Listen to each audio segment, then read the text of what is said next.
Alhamdulillah saat ini kita semua telah memasuki penghujung beberapa hari lagi. Sekarang kita masuk ke 24 Zulhijjah.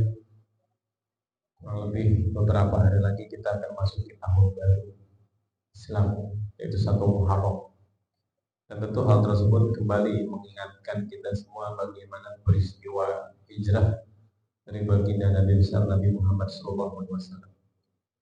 Dan bukan berarti hijrah itu terjadi di bulan Muharram. Hijrah terjadi di bulan Safar. Nabi SAW melaksanakan hijrah. Dan kalau kita lihat kembali bagaimana peristiwa hijrah itu menjadi loncatan besar bagi Nabi Muhammad SAW dan seluruh para sahabat. Dari mulai hijrah sampai perang Badar yang kita bahas kemarin itu begitu luar biasa.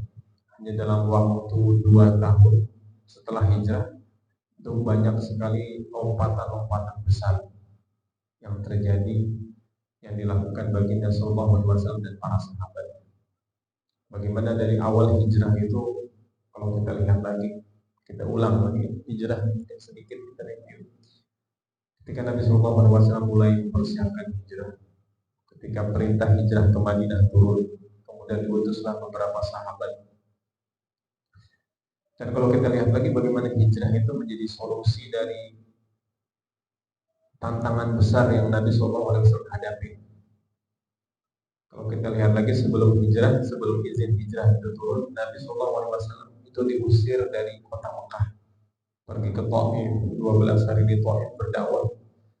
Nggak ada yang Nabi dapatkan kecuali lemparan batu, cercaan, hinaan, dan darah serta luka yang Nabi dapatkan. Kemudian setelah itu beriman salah seorang yang bernama Adas. Kemudian setelah itu Nabi mendapatkan wahyu bahwa beriman sekelompok jin.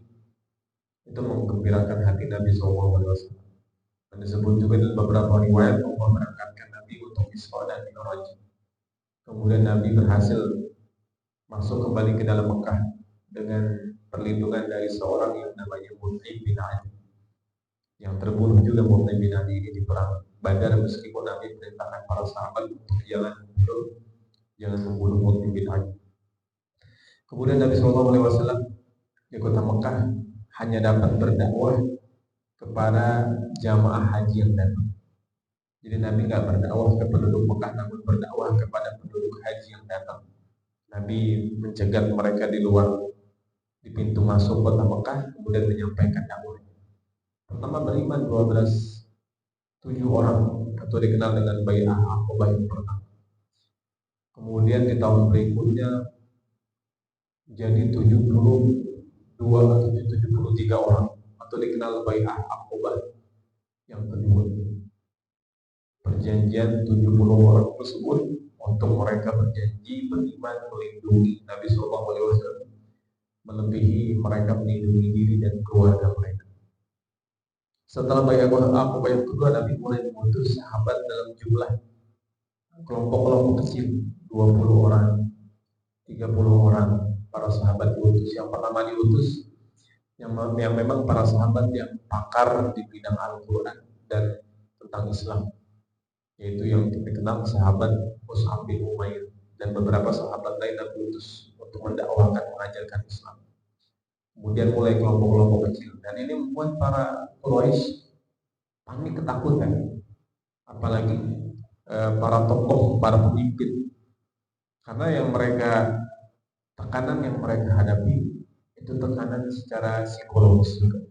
Bagaimana orang tua malam hari masih makan sama anaknya, masih bercanda, masih ngobrol, pagi-pagi bangun anaknya udah nggak ada, atau hijrah anaknya, tanpa orang tua yang tahu, nggak ada omongan, nggak ada gerak-gerik, nggak ada tanda-tanda, tiba-tiba bangun pagi anaknya, atau tiba-tiba adiknya itu udah nggak ada, hijrah, atau paman, atau orang tua, atau pasangan istrinya gitu. Itu luar biasa secara psikologis. Tentu keluarga yang mengalami tekanan ini mengadu. Mereka melakukan, mungkin ya bahasa gitu, mereka melakukan demonstrasi ke para pemimpin Quraisy.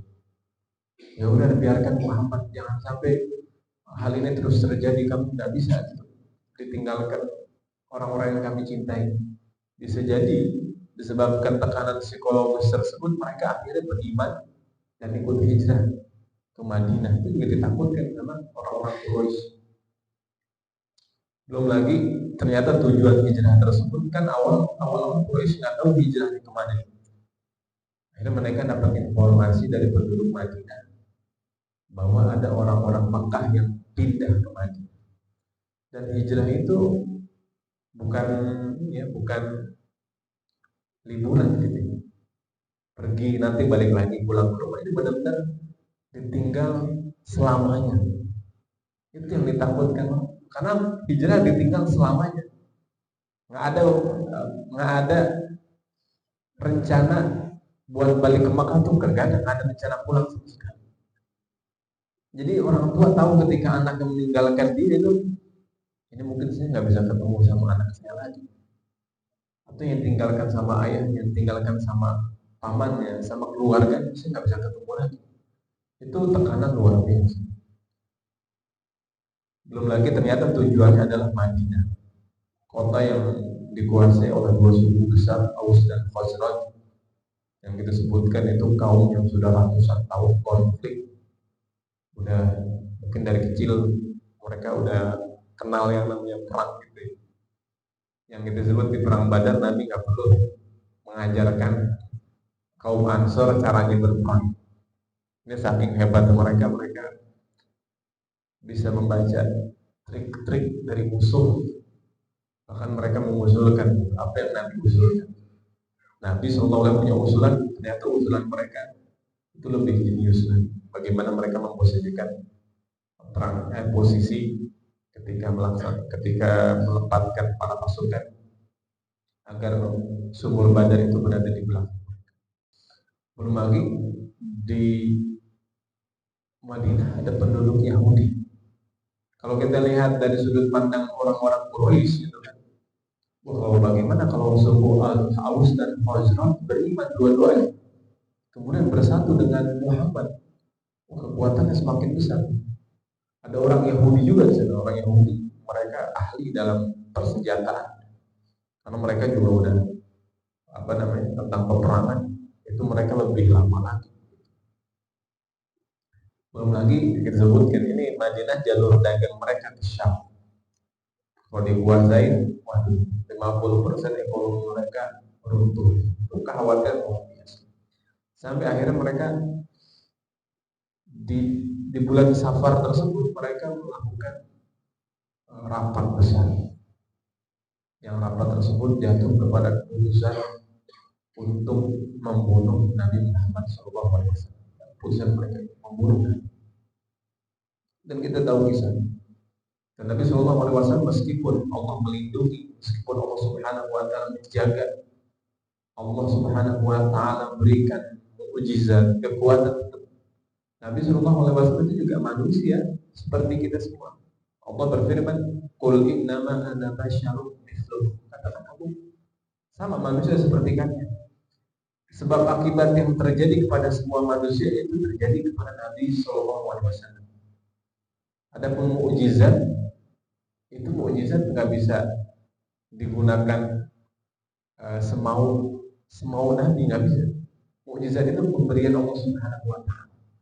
Dan seorang Nabi nggak tahu kapan mukjizat itu akan datang. Nabi Musa, kapan Nabi Musa melempar tongkatnya, tunggu wahyu dari Allah Subhanahu Wa Taala. Ketika Allah memerintahkan, wa auhayna ila Musa an alqi 'asah. Dan kami wahyukan kepada Musa, lemparlah tongkat. Baru Nabi Musa lempar tongkat, baru jadi ular.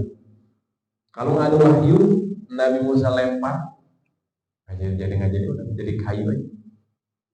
Sama ketika mukul lautan itu nunggu wahyu. Karena lautan ini nggak taat kepada Nabi Musa atau kepada tongkat. Lautan ini taatnya kepada Allah Subhanahu Wa Taala. Nunggu wahyu itu.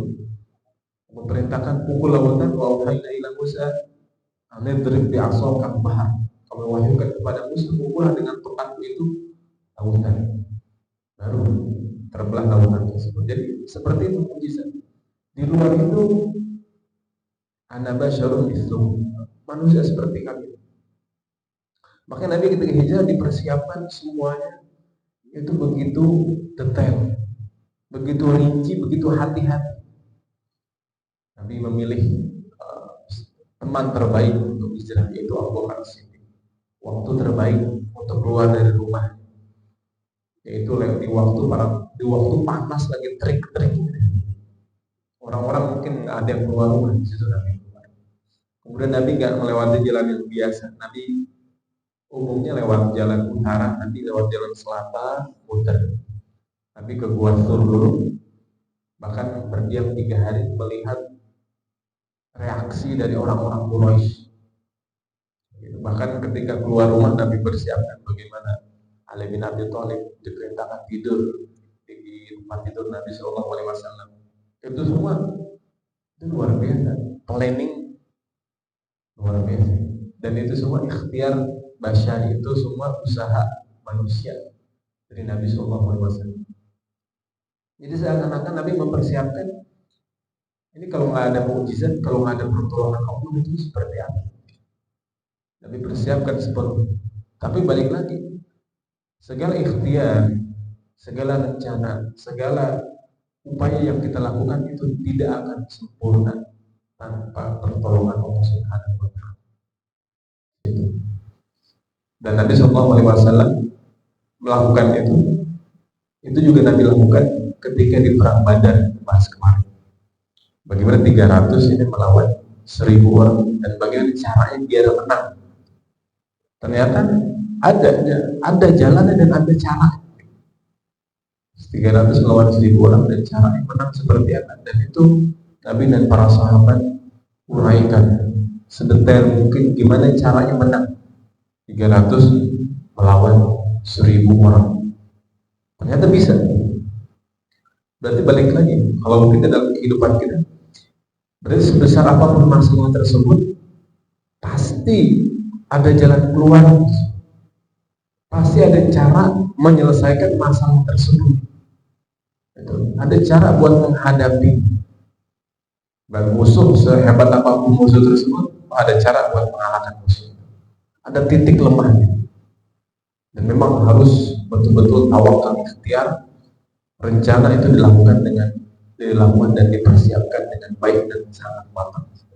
Itu kita belajar dari perang Badar. Dan itu juga kita belajar dari peristiwa hijrah. Kemudian kita masuk peristiwa yang terjadi setelah perang Badar kemarin.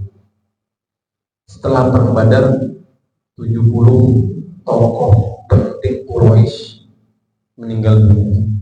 70, jumlah yang gak sedikit gitu. Kalau diprediksikan 300 orang yang meninggal dari Quraisy, prediksi mereka. Ternyata yang meninggal 70. Dan itu tokoh besar semua. Dan mereka kalah gitu. Dan ini juga kemenangan yang luar biasa bagi umat muslim. 300 melawan 1000 dan menang. Dan yang terbunuh dari Quraisy itu tokoh semua.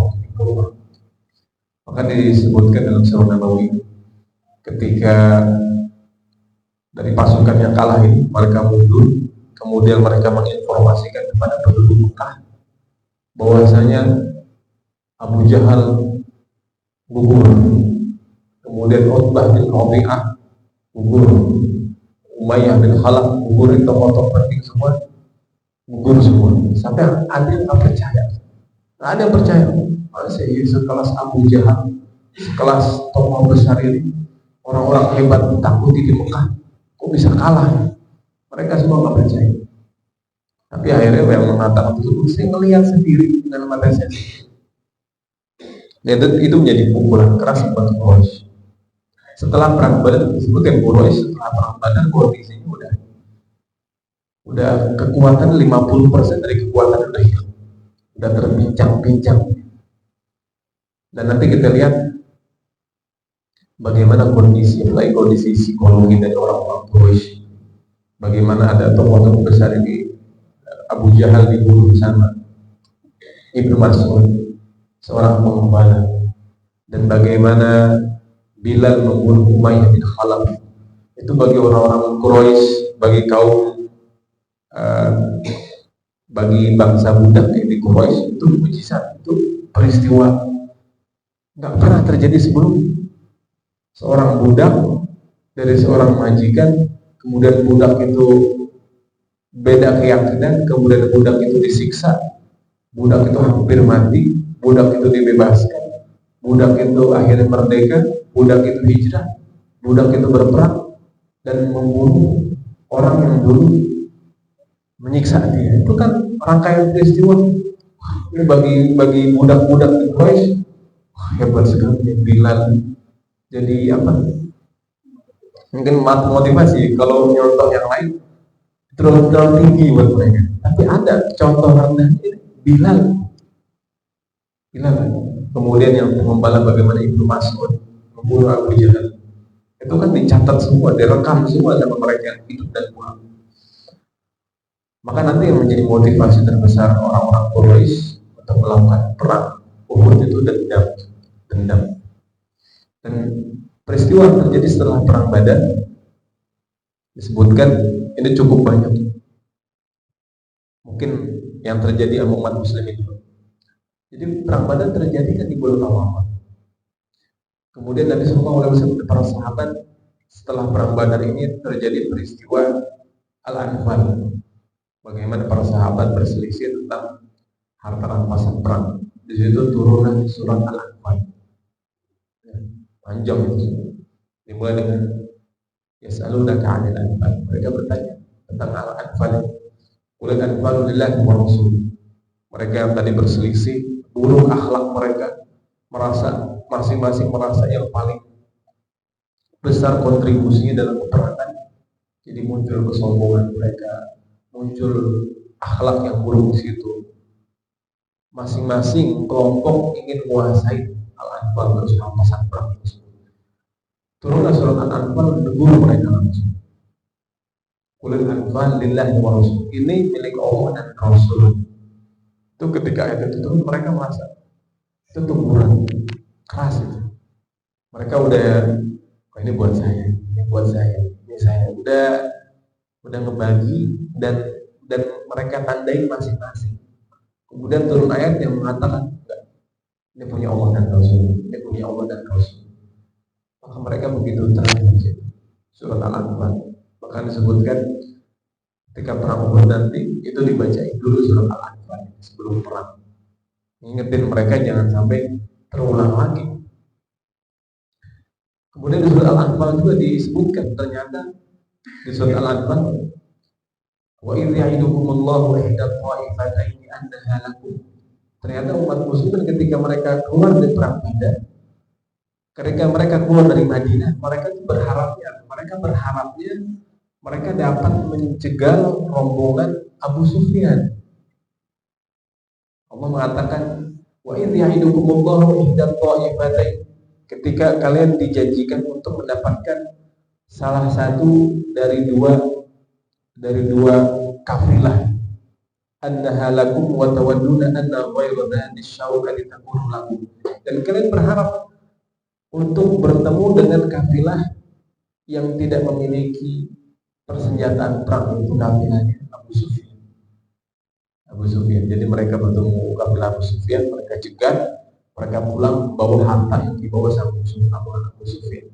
Harta yang dibawa Abu Sufyan itu seluruh kekayaan kota Mekah itu di atas kota semua. Jadi kalau mereka dapetin itu semua kekayaan penduduk Mekah itu di situ semua. Itu luar biasa. Makanya bagaimana nih mereka Quraisy ingin menyelamatkan kafilahnya Abu Sufyan.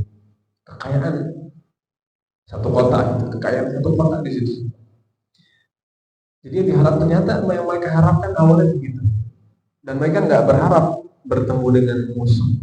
Dan ternyata mereka bertemu dengan musuh, dan itu ketetapan Allah. Wa yuridullahu ayyuhiqqal haqqu bi kalimatihi. Allah menginginkan untuk menetapkan kebenaran, yaitu menguatkan umat Islam, memenangkan umat Islam. Allah Subhanahu wa taala inginkan itu. Kemudian Allah jelaskan bagaimana ketika perang akan terjadi, Nabi SAW berharap berdoa kepada Allah Subhanahu wa taala dan Allah turunkan malaikat-malaikatnya Sampai ketika di malam sebelum perang Badar, Nabi bermimpi. Nabi diperlihatkan bagaimana musuh itu terlihat jumlahnya sedikit di hadapan Nabi SAW, dan Nabi sampaikan kepada sahabat. Jadi ketika mereka berperang, yang dipandangkan umat muslimin itu jumlah Quraisy itu lebih sedikit daripada jumlah umat muslimin. Dan yang dilihat sama Quraisy, jumlah umat muslimin lebih sedikit dari jumlah Quraisy. Wajar ya? Jumlah Quraisy lebih sedikit dari umat muslimin itu akan menumbuhkan keberanian dan kepercayaan diri di dalam diri umat muslimin. Jadi disebutkan ketika jumlah Quraisy yang 1000 orang itu, oh ternyata enggak sebanyak itu jumlahnya. Adapun Quraisy melihat jumlah umat muslimin sedikit, itu biar mereka maju tanpa persiapan. Wah, mereka dengan kesombongan pasti menang. Jadi mereka maju tanpa mempersiapkan diri, tanpa perlindungan. Orang kalau udah yakin betul menang, apalagi misalkan orang besar itu melawan anak kecil, pasti menang melawan anak kecil. Di pikiran dia begitu. Ternyata misalkan anak kecil ini pandai bela diri, gitu kan? Atau bawa senjata yang dia nggak salah-salah, gitu kan? Jadi gambar seperti orang-orang Quraisy didorong agar mereka maju dengan penuh semangat, padahal di sana ada kekalahan mereka. Sampai akhirnya kalah orang-orang Quraisy, dan disebutkan juga di surat Al-Anfal. Di surat Al-Anfal disebutkan juga itu umat muslimin diharamkan untuk mundur dari medan perang tersebut. Namanya al-firar minas zahab. Mundur dari peperangan itu dosa besar. Bahkan bisa dihukum mati. Dihukum mati mereka mundur dari peperangan, kecuali disebutkan di Al-Anfal, kecuali mereka mundur untuk mengatur strategi atau mundur untuk berkumpul kepada kelompok yang ada di belakang. Tapi kalau kabur itu dosa besar. Allah mengatakan faba'u bil ghadabi minallah wa ma'wahu jahannam wa bi'sal masir. Mereka akan kembali dengan murka Allah Subhanahu wa taala, dan tempat kembali mereka neraka jahannam. Itu surat Al-Anfal jelasin sampai tentang orang-orang Quraisy yang tertangkap dan jadi tawanan perang. Itu dijelasin di surat Al-Anfal. Dia setelah peperangan, kemudian Al-Anfal semua diserahkan ke Nabi SAW, kemudian Nabi atur pembagian. Jadi diatur 1/5 semua. Jadi ada 5 bagian. Allah Subhanahu wa taala, kemudian dan Rasul Nabi Muhammad punya 1/5 dari seluruh Al-Anfal, dari seluruh wanimah atau Al-Anfal. Al-Anfalullahi wa Rasul. Wa lamu anna ma walimtu min syai'in fa anna lillahi khumsahu wa lirrasul wa lidzil qurba.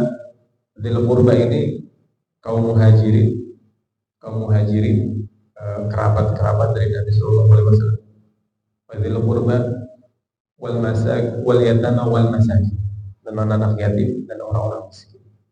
Dzil qurba ini juga nanti masuk Nabi sallallahu alaihi wasallam yang menentukan. Namun ulama menyebutkan pembagian dari wanimah itu diserahkan nanti kepada pemimpin tertinggi dari umat muslimin. Kalau nanti di zaman khalifah yang menentukan bagian-bagian tersebut.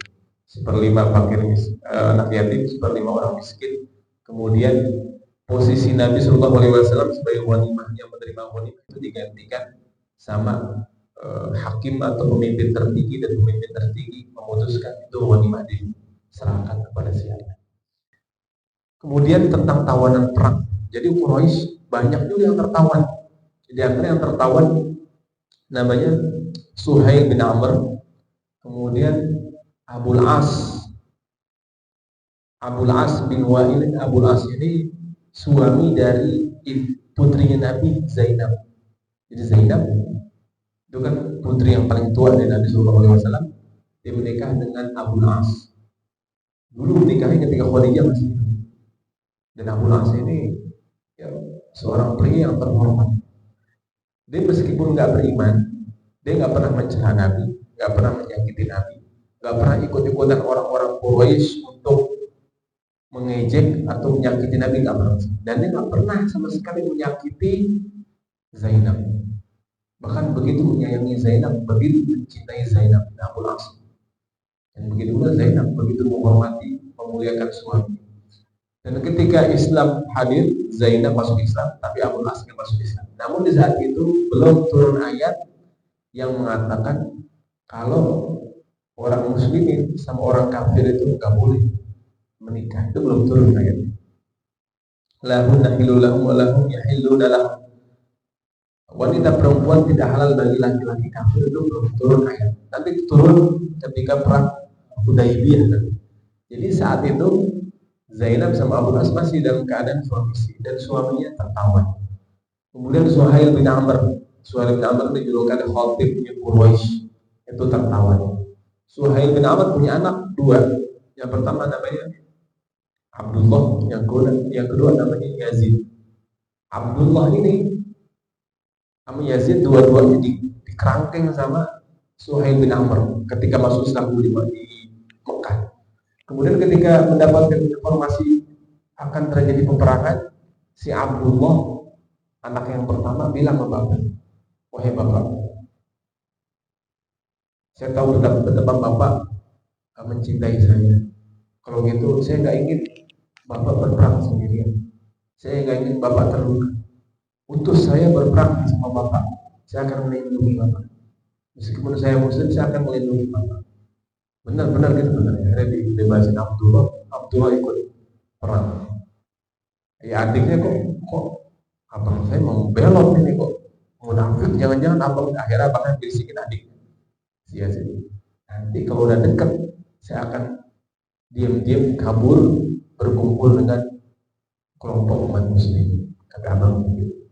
Kamu mau ikut sama saya nggak? Abang tanya ke adiknya nggak seberani abang begitu ya. Abang adik kadang abangnya berani, adiknya nggak terlalu berani. Abangnya nggak gampang diatur, adiknya gampangnya Yazid nggak berani. Dia nggak ikut, dia tetap di rumah.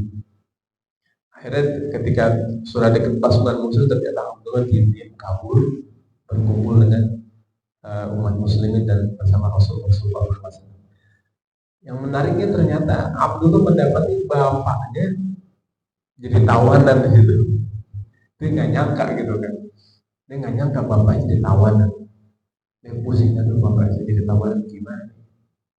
Dan dia nggak mau ketemu bapaknya di situ. Akhirnya Suhail bin Amr tertawan. Kemudian tadi disebutkan suami dari Zainab. Kemudian satu lagi Khalid bin Walid punya abang namanya Walid bin Walid. Punya abang, Walid bin Walid itu juga tertawan. Itu tiga tokoh besar yang tua-tua udah mati, semuanya yang muda-muda. Kecuali Suhail bin Amr udah agak tua. Kemudian disebutkan di surah Nabawiyah ketika Suhail bin Amr ini tertawan, Walid bin Walid, kemudian beberapa orang lagi ditawan, mereka selama ditawan itu mereka mendapatkan makanan yang lebih enak daripada makanan para penjaga tawanan. Para penjaga cuma makan kurma aja, tapi tawanan makan roti sama makan uang. Sampai mereka ditanya, kok beda apa enakan kita gitu kan? Ya udah, ini yang nyuruh kami Rasulullah mewasiatkan kami. Kok bisa kayak gini? Mereka kok aneh gitu. Mereka begitu dimuliakan. Bahkan ketika Suhail bin Amr masuk ini, ada orang-orang yang mencela Suhail. Tapi bilang apa? Jangan mencela dia itu orang terhormat di kaumnya. Tapi nggak boleh mencela tawanan perang yang memang tawanan tersebut orang terhormat. Karena kan nggak tahu kalau nanti dia tergerak hati masuk Islam. Tertawalah Suhail dan orang-orang tadi. Kemudian Nabi SAW mengatakan kepada para sahabat, aku berwasiat kepada kalian untuk berbuat baik kepada seluruh tawanan. Kemudian mereka bebas untuk menebus orang-orang keluarga mereka sesuai dengan kadar kemampuan harta mereka. Sesuai dengan kemampuan mereka. Berapa harta yang mereka miliki, kan mereka tahu kekayaan masing-masing orang. Karena keluarganya, mungkin saudara tahu kekayaan Suhail bin Amr berapa bulan. Dia ada sebutkan 4.000 dirham buat menebus. Mungkin ada yang lebih, mungkin ada yang kurang. Suhail bin Amr adiknya kan masih ada di Mekah, dia punya anak satu lagi di Mekah. Kemudian anak-anaknya tersebut ketika mendapatkan informasi bapaknya tertawan, diminta sama orang Quraisy, tolong ini bapak kamu salah satu tokoh yang masih hidup di Quraisy, tolong selamatin dia, pulangin dia ke sini. Anaknya Yazid yang dikurung sama bapaknya, saya nggak mau. Yang melarang saya keluar bapak saya. Sekarang kalian mau memerintahkan saya keluar, saya nggak mau. Bilang begitu, nggak mau. Yazid ini anaknya Suhail, nggak mau. Akhirnya itu salah seorang Quraisy bilang ke Nabi SAW, tolong tolong izinkan saya menggantikan posisi Suhail bin Amr untuk ditawan di sini. Kira-kira Nabi terima kan? Karena kita tahu jawaban Nabi terima. Itu Suhail bebaskan, ada orang yang menggantikan. Biar nanti Suhail balik lagi bawa uang tebusan, karena anaknya nggak mau tebus. Akhirnya Suhail bin Amr pulang. Kemudian Suhail bin Amr ini tadi kan khatib Quraisy, dia pandai bicara, pandai negosiasi. Kemudian Umar bin Khattab disebutkan di Sunan Nabawi, ya Rasulullah, ketika Suhail baru ketangkap, izinkan saya menarik lidah. Nabi bilang, jangan wahai Umar, bisa jadi suatu saat dia akan berbicara di depan orang-orang yang membuat kamu senang nanti. Kita sudah tahu Suhail akan beriman nanti. Bahkan Umar ketika mengatakan, ya Rasulullah, biarkan saya bunuh dia. Tapi mengatakan juga tentang Suhail, wahai Umar, kalau saya nggak akan mencincang-cincang dia, memutilasi dia. Saya khawatir Allah akan memutilasi saya juga, meskipun saya seorang nabi. Jadi tawanan itu juga nggak boleh disakiti, harus dimuliakan. Itu yang Nabi ajarkan kepada para sahabat. Akhirnya Suhail bin Amr pulang. Nanti setelah Fathul Mekah, Suhail masuk Islam lagi. Ketika orang-orang murtad, banyak yang murtad setelah Nabi wafat, Suhail masih hidup. Dan saat itulah Suhail berkhutbah di depan Ka'bah, dikumpulkan setelah Nabi wafat, banyak yang murtad. Disitulah Suhail berkhutbah, dan khutbahnya itu memantapkan keimanan seluruh penduduk Mekah. Yang tadi mulai goyang gara-gara dengar khutbahnya Suhail, mantap lagi keimanannya semua. Ternyata Nabi sudah melihat peristiwa tersebut akan terjadi. Itu tentang Suhail. Kemudian suami dari Zainab. Jadi Zainab ketika mendapatkan informasi suaminya tertawan, dan Zainab tahu yang metawan suaminya ayahnya sendiri. Zainab pergi berjalan sendiri ini untuk menyelamatkan suami karena cinta kasih sayang. Karena suami orang yang terhormat, orang yang mulia. Zainab datang ke Madinah. Zainab hartanya nggak terlalu banyak. Dia membawa kalung punya ibunya. Punya siapa? Punya Khadijah. Dibawa kalungnya sampai ke Madinah. Kemudian dia mengatakan, tolong bebaskan suami saya. Ini saya hanya memiliki. Nabi SAW akhirnya sampai kepada ayah. Kemudian ketika Zainab belum ngomong apa-apa, Nabi baru melihat putrinya, itu udah hatinya udah lunak gitu hati Nabi SAW. Ingat bagaimana masa anak-anaknya dulu, bagaimana Nabi membesarkan dia, dan Nabi tahu ada suami juga orang yang baik. Apalagi ditambah Zainab membawa kalung milik Khadijah. Nabi nangis kita itu luar biasa. Akhirnya Nabi SAW mengatakan para sahabat, wahai para sahabat, jika kalian mau membebaskan tawanan ini, silahkan bebaskan. Dan kalau kalian mau untuk mengembalikan harta milik putri saya ini, silahkan pulangkan. Tapi kalau kalian mau ambil hartanya, silahkan. Para sahabat tahu maksud dari Nabi SAW. Justru kami akan bebaskan dan kami pulangkan hartanya Rasulullah. Maka dibebaskanlah Abul As, suami dari Zainab, dan harta tersebut nggak diambil sama sekali. Jadi nanti yang menawan itu yang nangkep, misalnya yang nangkap Suhail bin Amr, itu yang nangkep Dia dapat bagian dari tebusan itu. Yang berhasil menawan itu dapat bagian. Kemudian Abul As ini yang nawan ini juga nanti dapat bagian.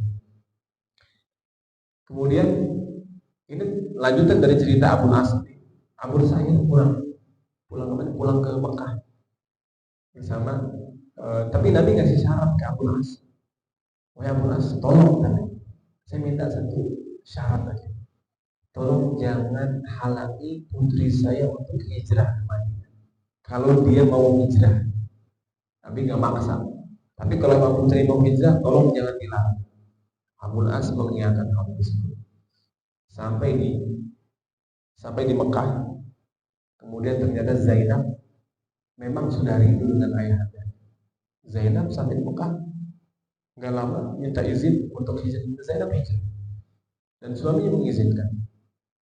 Dan suaminya ini ternyata masuk Islam di tahun selanjutnya. Tahun selanjutnya masuk Islam. Jadi kisahnya ketika suaminya di tahun selanjutnya itu tahun ketiga Hijriah. Suaminya pergi berdagang. Kemudian ketika perjalanan pulang, itu barang dagangan ini sita semua karena ada rombongan ekspedisi dari Zaid bin Harith yang mencegat rombongan dagang. Semua disita. Kemudian Abul As minta izin negosiasi biar barang dagangan ini dibebaskan. Hadirin yang dimuliakan Allah Subhanahu wa taala. Ini peristiwa penting. Jadi Nabi SAW melakukan namanya pemboikotan ekonomi Quraisy. Quraisy dibuat betul-betul lemah dari segi ekonomi.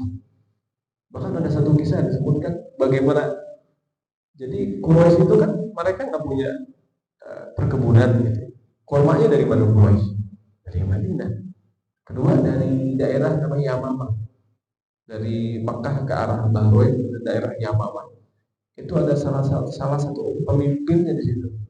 Dan pemimpinnya itu masuk Islam pada akhirnya. Jadi Quraisy nggak mendapatkan lagi kurma dari Madinah. Dia pasukan kurmanya dari daerah Yamamah. Ketika pemimpin daerah Yamamah ini beriman, pemimpinnya bilang, ya Rasulullah, demi Allah, saya akan boikot Quraisy dan saya pastikan nggak ada sebutir kurma pun yang nyampe ke Mekah. Nggak ada sebutir kurma yang sampai ke Mekah. Dan kondisi udah betul-betul mereka lemah, kelaparan. Belum lagi barang dagangan dicegat sama rombongan ekspedisi. Itu kalau dibiarin mati semua penduduk Mekah. Mati semua. Akhirnya Abu Sufyan ketika boikot itu terjadi, anak-anak kelaparan, semua menangis. Kemudian ibu yang menyusui gimana, anak-anak gimana. Kalau mengandalkan berburu, bisa nggak dapat. Akhirnya Abu Sufyan pergi ke Madinah, menyampaikan hal tersebut ke Nabi SAW. Kemudian Nabi perintahkan pemimpin Yamamah itu buat kembali mendistribusikan kurmanya ke Quraisy. Kalau enggak mati Quraisy. Nabi itu meskipun musuh tapi Nabi juga masih memiliki kasih sayang. Nabi sebenarnya nggak ingin membunuh penduduk Mekah. Kalau Nabi ingin bisa gitu kan, gampang banget gitu. Nabi perintahkan dia distribusikan semua. Termasuk ini rombongan dagang Quraisy, Abul As berhasil negosiasi. Kemudian berhasil dilepas itu semua. Karena perang ini setelah perang Badar dilepas, kemudian dipulangin semua harta Quraisy. Sampai Abu Las mengatakan, wahai Quraisy, adakah harta kalian yang belum kalian terima? Demi Allah semua kami sudah terima. Terima kasih banyak gitu kan. Berhasil mendapatkan harta. Setelah itu Abu Las mengatakan, saksikan wahai orang-orang Quraisy, saat ini saya beriman. Kemudian Abu Las beriman di sana. Asyhadu an la ilaha illallah wa anna Muhammadar Rasulullah. Kenapa dia beriman enggak pas dicegat aja? Dia bilang, saya nggak mau beriman ketika dicegat. Nanti orang-orang bilang, hanya beriman biar diselamatkan doang. Tapi dia beriman setelah sampai di Quraisy. Pulang habis itu hijrah, kemudian dia bertemu kembali dengan ibunda Zainab. Itu kisah cinta dari Abu As sama Zainab. Jadi perjalanan panjang akhirnya dua-duanya beriman. Dan peristiwa sepulang Nabi hijrah, sepulang Nabi perang Badar, ada peristiwa sedih, yaitu putri Nabi Shallallahu Alaihi Wasallam yang bernama Ruqayyah meninggal. Nabi pulang perang Badar, itu Utsman bin Affan dan beberapa orang baru selesai menguburkan Ruqayyah. Jadi Utsman bin Affan nggak ikut perang Badar. Sampai Utsman bin Affan nanti ketika jadi khalifah kan dapat fitnah banyak. Dibilang dia kabur dari perang Badar, nyari alasan buat nggak ikut perang Badar. Padahal Nabi yang memerintahkan Utsman bin Affan untuk merawat putri atau istri. Ketika Nabi pulang, semua bergembira, tapi ternyata Nabi ada kesedihan. Putri ini meninggal karena sakit. Nah, di saat itulah antara perang Badar dan perang Uhud ini, di peristiwa itu yang terjadi disebutkan tadi. Jadi setelah perang Badar kan di Ramadan, Nabi pulang ke Madinah dan Nabi melaksanakan Idul Fitri yang pertama. Bayangin Idul Fitri setelah menang perang itu euforia, kebahagiaan kayak gimana? Setelah perang menang, Ramadan yang pertama, kemudian melaksanakan sholat Idul Fitri yang pertama. Kebahagiaan luar biasa. Jadi Idul Fitri yang pertama. Kemudian terjadi juga peristiwa pengkhianatan dari Bani Qainuqa. Bani Qainuqa ada Bani orang-orang Yahudi. Orang Yahudi bilang, wahai Muhammad, yang kalian lawan itu orang-orang ada yang ngerti perang, ada yang ngerti strategi, katanya begitu. Kami orang-orang Yahudi, kalau kami di posisi mereka, kamu akan lihat manusia yang sesungguhnya itu kayak gimana. Jadi Yahudi tidak menganggap Quraisy itu manusia dan enggak menganggap Nabi dan para sahabat manusia seperti mereka. Bahkan ada yang menyebutkan pencetus peperangan antara Nabi dan Bani Qainuqa ini jadi setelah perang Badar. Ada yang mengatakan belasan hari setelah perang Badar, setelah Nabi sampai di Madinah. Ada yang mengatakan disebabkan beberapa pedagang Yahudi itu melecehkan salah seorang perempuan muslimah. Jadi ketika Yahudi meminta seorang perempuan membuka wajahnya, kemudian perempuan itu pasti menolak, perempuan muslim. Akhirnya diikat seperti apa, cara diikat gitu kainnya kepada sesuatu, kemudian ketika perempuan itu bergerak akhirnya ketarik, terbuka hijab. Kemudian Yahudi ketawa, kemudian terdengar teriakan perempuan tersebut ke salah seorang pemuda muslim. Apa yang dilakukan pemuda muslim? Yang langsung dibunuh orang Yahudi di tempat itu. Tapi apa yang diterima orang muslim ini? Yahudi membalas dibunuh. Ada keluarga dari pemuda muslim itu melaporkan ke Nabi SAW. Ada yang menyebutkan itu pencetus di antara. Di antara juga yang menyebabkan Bani Qainuqa merasa ini sebenarnya Muhammad dan para sahabatnya nggak sekuat itu, kita lebih kuat. Ada lebih bukti. Setelah mendapatkan informasi tersebut, Nabi dan para sahabat pergi ke Bani Qainuqa dikepung 15 hari. Bani Qainuqa dikepung 15 hari. Mereka punya benteng-benteng. Semua mereka punya benteng di dalam Nabi dengan kisah panjang Nabi dan para sahabat mengepung mereka 15 hari. Akhirnya mereka di dalam, mereka kelaparan, nggak ada pasukan dari luar, mereka dibuat sulit, kebutuhan air juga mereka sulit. Akhirnya mereka menyerah selama 15 hari. Itu peperangan yang Nabi ikuti itu. Meskipun itu sifatnya pengepungan, tapi itu juga peperangan.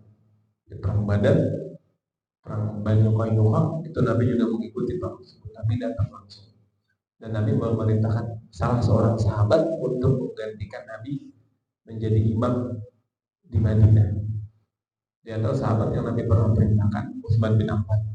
Nabi perintahkan menjadi imam sholat di Madinah ketika Nabi keluar. Itu Nabi imam juga. Tapi kalau ada urusan luar, ada sahabat nanti yang menggantikan Nabi sebagai imam di Madinah. Jadi selama Nabi hidup, enggak selalu Nabi yang jadi imam sholat di Madinah. Ada sahabat lain yang Nabi pesankan, Nabi perintahkan. Kemudian juga peristiwa lain, disebutkan pernikahan Abu Thalib dan Fatimah itu setelah perang Badar. Pernikahan Abu Thalib dan Fatimah Az-Zahra itu terjadi setelah perang Badar. Dan disebutkan juga adalah ditetapkannya Idul Adha yang pertama. Jadi setelah Idul Fitri, kemudian sama gitu beberapa bulan kemudian Idul Adha, nah itu jadi Idul Adha yang pertama. Jadi tahun kedua Hijriah itu banyak syariat-syariat yang ditetapkan, yang nggak mungkin dilaksanakan di Mekah, tapi mungkin dilaksanakan di Madinah karena Islam sudah berbentuk. Kita bilang sudah berbentuk pemerintahan, ada tempatnya, kemudian ada kedaulatan, ada sistemnya semua, ada jamaahnya dan diakui semua. Jadi dilakukan semua syariat itu dari mulai puasa Ramadan, kemudian juga berjihad disyariatkan di sana, Idul Adha, berkurban juga disyariatkan di tahun kedua Hijriah.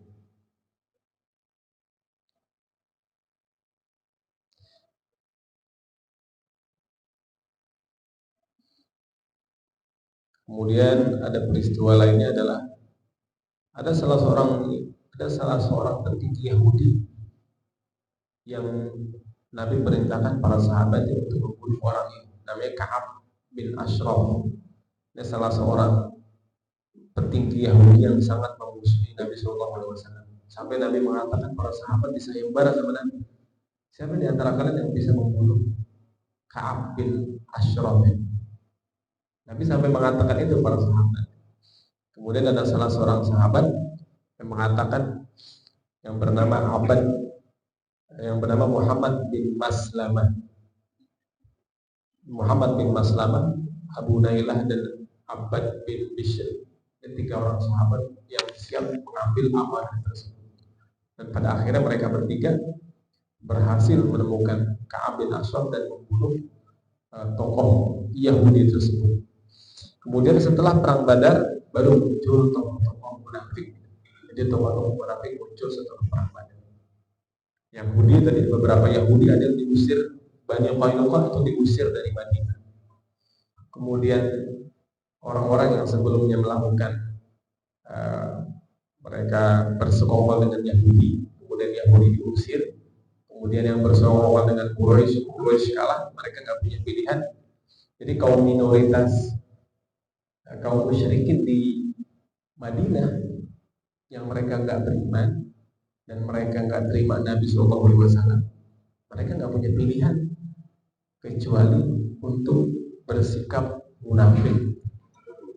Bersikap munafik. Jadi munafik itu mereka udah siap dua kaki.